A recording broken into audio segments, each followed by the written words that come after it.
नमस्कार दोस्तों, आप सभी का यूपीपीसीएस टेस्ट सीरीज के इस वीडियो में हार्दिक स्वागत है। दोस्तों, यूपीपीसीएस प्री एग्जाम का टेस्ट सीरीज चल रहा है और अब तक हमने इस टेस्ट सीरीज के कुल 7 टेस्ट को कंप्लीट कर लिए हैं। आज हम देखेंगे टेस्ट नंबर 8 को। और दोस्तों, आज के इस टेस्ट के लास्ट में आप सभी से एक प्रश्न पूछा जाएगा जिसका जवाब हम अगले टेस्ट में देंगे और इसके साथ ही साथ जो इस प्रश्न का सही जवाब देंगे उनका नाम भी हम अगले टेस्ट के वीडियो में बताएंगे। तो दोस्तों, वीडियो को लास्ट तक जरूर देखिएगा और हमारे द्वारा पूछे गए प्रश्न का उत्तर आप कमेंट बॉक्स में दीजिएगा। तो आइए शुरुआत करते हैं आज के इस टेस्ट का। पहला प्रश्न है कि चोल काल में निर्मित नटराज की कांस्य प्रतिमाओं में देवताओं की आकृति प्रायः, तो दोस्तों पूछा जा रहा है कि जो चोल काल में नटराज की कांसे की प्रतिमाएं बनती थी, तो दोस्तों उसमें जो देवताओं की आकृतियां होती थी उनका आकार कैसा होता था। ऑप्शन ए है अष्टभुज, बी है षटभुज, सी चतुर्भुज या डी द्विभुज। तो दोस्तों इस प्रश्न का सही जवाब होगा ऑप्शन नंबर सी चतुर्भुज। जो देवताओं की आकृतियां बनाई जाती थी उनका जो प्रायः आकार होता था वो चतुर्भुज होता था। अगला प्रश्न है कि निम्नलिखित में से कौन सा प्राचीन भारत में व्यापारियों का निगम था। तो दोस्तों इस प्रश्न का जो सही जवाब होगा वो होगा ऑप्शन नंबर डी मणिग्राम। प्राचीन भारत में मणिग्राम यह व्यापारियों का निगम था। दोस्तों यह पश्चिमी चालुक्य शासकों के समय जो दक्षिण भारत के व्यापारी थे उनके लिए एक प्रभावशाली गिल्ड थी और जो उत्तर भारत में उस समय व्यापारी होते थे दोस्तों उनके संघ को श्रेणी कहा जाता था। आगे है पुलकेशिन प्रथम बादामी शिलालेख शक वर्ष 465 का दिनांकित है। यदि इसे विक्रम संवत में दिनांकित करना हो तो क्या वर्ष होगा। तो दोस्तों यहाँ पर संवत से संबंधित प्रश्न पूछा गया है। जो 465 दिया गया है यह बादामी शिलालेख शक वर्ष का है और इसको हमको विक्रम संवत में पूछा गया है। तो दोस्तों पुलकेशिन प्रथम जो बादामी शिलालेख 465 का दिनांकित है, तो अगर इसको हमें विक्रम संवत में बदलना हो तो दोस्तों विक्रम संवत 58 ईसा पूर्व प्रारंभ हुआ था। पहले इसके बारे में जान लीजिए, कब प्रारंभ हुआ था 58 ईसा पूर्व में, और शक संवत 78 तो इस प्रकार से 465 में 58 और 78 जब हम जोड़ेंगे तो 601 होगा। तो सही जवाब क्या होगा 601 Vikram Samvat, option number A. अगला है सूची 1 को सूची 2 से सुमेलित कीजिए। दोस्तों 2 सूचियां दी गई हैं। पहली सूची में राजवंश का नाम है, दूसरी सूची में संबंधित स्थान का नाम है। तो आइए देखते हैं। सबसे पहले गुप्त दिया गया है, तो गुप्त राजवंश से जो संबंधित स्थान है वो है दोस्तों देवगढ़। तो ए का 4 हो जाएगा। दोस्तों देवगढ़ यह भारत के उत्तर प्रदेश राज्य के ललितपुर जिले में स्थित गांव है और यह जो है गुप्तकालीन किलों और स्मारकों के लिए प्रसिद्ध है। तो यह किस लिए प्रसिद्ध है, तो गुप्तकालीन स्मारक और किलों के लिए यह फेमस है। तो ए का 4 हो जाएगा। बी है चंदेल। तो दोस्तों चंदेल जो है यह खजुराहो से संबंधित, यानी बी का 3 हो जाएगा। खजुराहो जो है यह चंदेल वंश के संस्थापक जो कि नन्नुक थे उनकी राजधानी थी। और दोस्तों यहाँ पर ही कंदरिया महादेव मंदिर का जो निर्माण करवाया गया था और किसके द्वारा, तो पल्लव नरेश धंगदेव ने इसका निर्माण कराया था। अब अगला है यानी तीसरा है चालुक्य। तो दोस्तों चालुक्य का जो सही सुमेल होगा वो होगा ए, यानी कि बादामी से।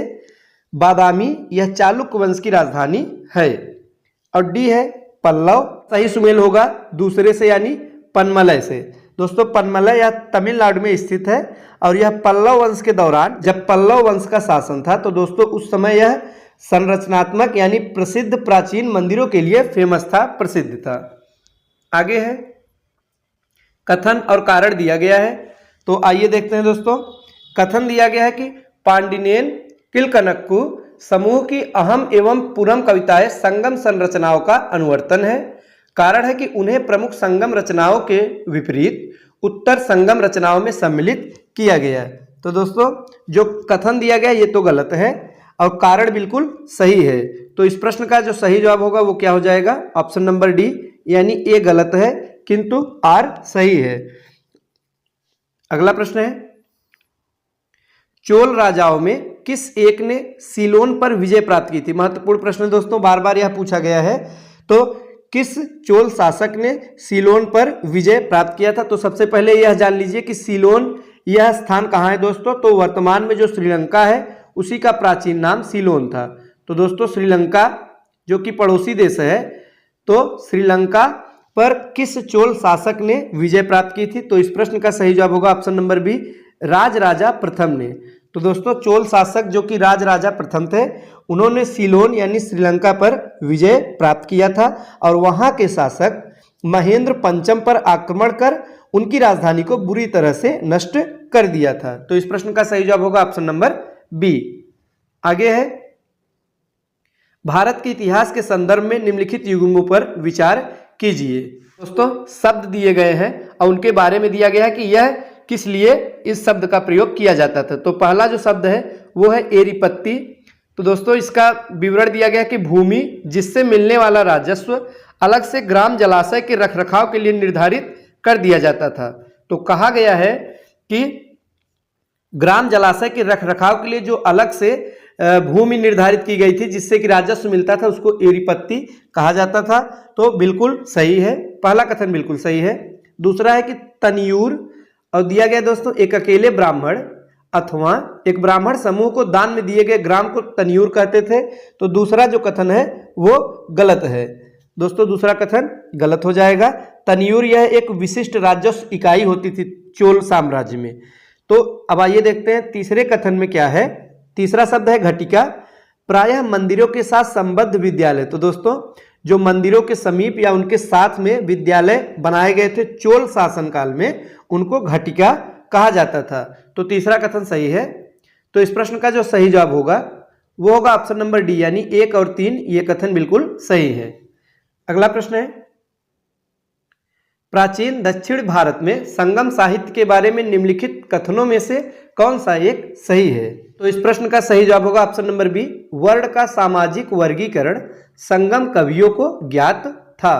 तो दोस्तों ऑप्शन नंबर बी यह सही जवाब हो जाएगा। जो संगम साहित्य है उनसे हमें यह पता चलता है कि वर्ण का जो सामाजिक वर्गीकरण था वो संगम कवियों को भली भांति पता था, यानी ज्ञात था। अगला प्रश्न है, निम्नलिखित में से कौन गुप्त काल में अपनी आयुर्विज्ञान विषयक रचना के लिए जाना जाता है? तो दोस्तों गुप्त काल में कौन है जो कि अपने आयुर्वेद के लिए विशेष रूप से जाने जाते हैं? सही जवाब होगा ऑप्शन नंबर डी, सुश्रुत। दोस्तों सुश्रुत ये गुप्त काल में अपनी आयुर्विज्ञान विषयक रचना और जिसका नाम है सुश्रुत संहिता। दोस्तों इनकी रचना का नाम भी याद रखिएगा, सुश्रुत संहिता इनकी रचना का नाम है। इनके लिए ये विशेष रूप से जाने जाते हैं। और इनसे संबंधित एक महत्वपूर्ण जानकारी ये है दोस्तों कि इन्हें शल्य चिकित्सा का जनक भी कहा जाता है। तो ये जरूर याद रखिएगा, शल्य चिकित्सा का जनक सुश्रुत को कहा जाता है। अगला प्रश्न है, सूची 1 को सूची 2 से सुमेलित कीजिए और नीचे दिए गए कूट का प्रयोग करके सही उत्तर को चुनिए। तो पहली सूची में दोस्तों कवियों का नाम दिया गया है और दूसरी सूची में दिया गया कि वे किस क्षेत्र से संबंधित है, कि चिकित्सा से, नाटक से, खगोल विज्ञान अथवा गणित से।